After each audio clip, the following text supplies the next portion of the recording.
Hello everyone, इस video के अंदर हम एक न्यूमेरिकल कर रहे हैं। वो एनसीईआरटी का क्वेश्चन नंबर 1.18 है। इस क्वेश्चन के अंदर a point charge 10 microcoulomb is a distance 5 centimetre directly above the centre of square of side 10 centimetre as shown in figure. कि हमारे पास एक स्क्वायर है, उसकी हर एक साइड कितनी है, 10 सेंटीमीटर है, और इस स्क्वायर के सेंटर से 5 सेंटीमीटर ऊपर यहाँ पे एक चार्ज रखा हुआ है जिसकी वैल्यू है 10 माइक्रोकूलम।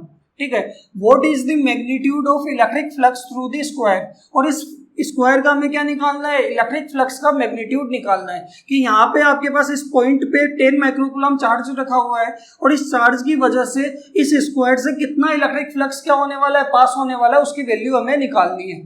ठीक है, और उसके अंदर हमें हिंट भी गिवन है, think of the square is one face of cube with edge 10 centimetre.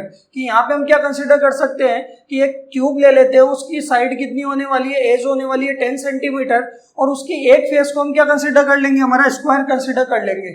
ठीक है, और उसके सेंटर से 5 सेंटीमीटर ऊपर जब हम किसी पॉइंट पे चार्ज रखेंगे तो वो क्यूब का क्या बन जाएगा, सेंटर बन जाएगा।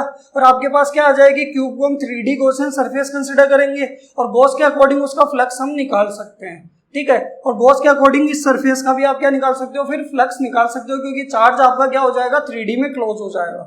क्लियर है। तो सबसे पहले तो यहाँ पे क्या करते हैं, गॉसियन सरफेस बनाते हैं क्यूब।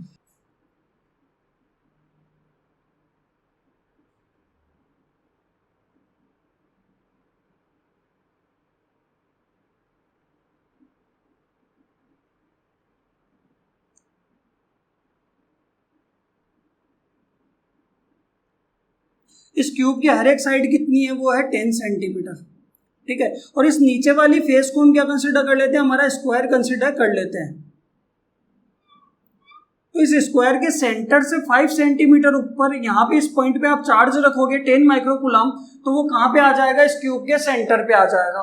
ठीक है, तो इस चार्ज की वजह से इस स्क्वायर का हमें क्या निकालना है, फ्लक्स निकालना है। और गॉस के अकॉर्डिंग फ्लक्स क्या होता है, उस सरफेस का टोटल चार्ज अपॉन एप्सिलॉन 0। ठीक है, तो अगर आप देखोगे क्यूब के सेंटर में चार्ज क्यू है और क्यूब में कितनी फेसेस होती है, 6 फेसेस होती है, तो इस अकेले इस फेस का चार्ज कितना होगा, तो वो हो जाएगा Q/6। कि टोटल चार्ज सेंटर पे कितना है, Q, और 6 फेसेस है तो हर एक फेस में इक्वली चार्ज क्या होने वाला है, डिवाइड होने वाला है। तो इस फेस का चार्ज कितना होगा, वो होगा Q/6। ठीक है, और गॉस के अकॉर्डिंग इसका फ्लक्स क्या होगा इस स्क्वायर का, तो वो होने वाला है total charge Q total by epsilon not. तो इस स्क्वायर का इस फेस का फ्लक्स चार्ज कितना है हमारे पास, तो इसका चार्ज है वो है Q/6 और अपॉन में एप्सिलॉन 0, यानी कितना आ जाएगा, Q/6 एप्सिलॉन 0। ये क्या आएगा, इस फेस का फ्लक्स आने वाला है। ठीक है, अगर मैं यहाँ पे Q की वैल्यू कितनी है, वो है 10 माइक्रोकूलम, 6 हमें पता है, और एप्सिलॉन नॉट की भी वैल्यू पता है, तो यहाँ पे फ्लक्स कितना आ जाएगा, 10 × 10⁻⁻6 6 × 8.85 × 10⁻⁻12।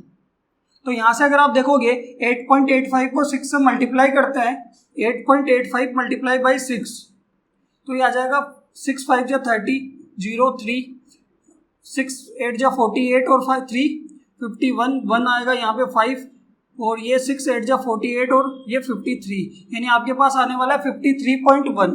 तो यहाँ पे फ्लक्स कितना हो जाएगा, 10 × 10⁻⁻6 डिवाइडेड बाई 53.1, और ये 10⁻⁻2 को भी ऊपर ले जाऊंगा तो ये कितना, 12 को भी ऊपर ले जाऊंगा तो कितना हो जाएगा, +12। तो यहाँ पे आपके पास आ जाएगा 10 × 10⁻6 डिवाइड बाई 53.1। अब देखो इसको हम ऐसे भी लिख सकते हैं, 100 × 10⁵ डिवाइड बाई 53.1। अगर 100 को 53 से डिवाइड करोगे तो सबसे पहले तो एक बार डिवाइड होगा 1, यहाँ पे आपके पास बचेगा, वो बचे 53.1 से डिवाइड करेंगे तो आपके पास बचेगा 46.9। ठीक है, अगर मैं यहाँ पॉइंट लगाता हूँ तो 469 हो जाएगा, और ये अप्रोक्स कितने टाइम्स आएगा, 50 × 8 400, यानी आपके पास आने वाला है अप्रोक्स 8, यानी 1.8 × 10⁻⁴ कितना आ जाएगा, 5 न्यूटन पर कूलम × मीटर स्क्वायर। ये क्या आएगा, इस एक फेस का या इस स्क्वायर का फ्लक्स आने वाला है। क्लियर है यहाँ तक।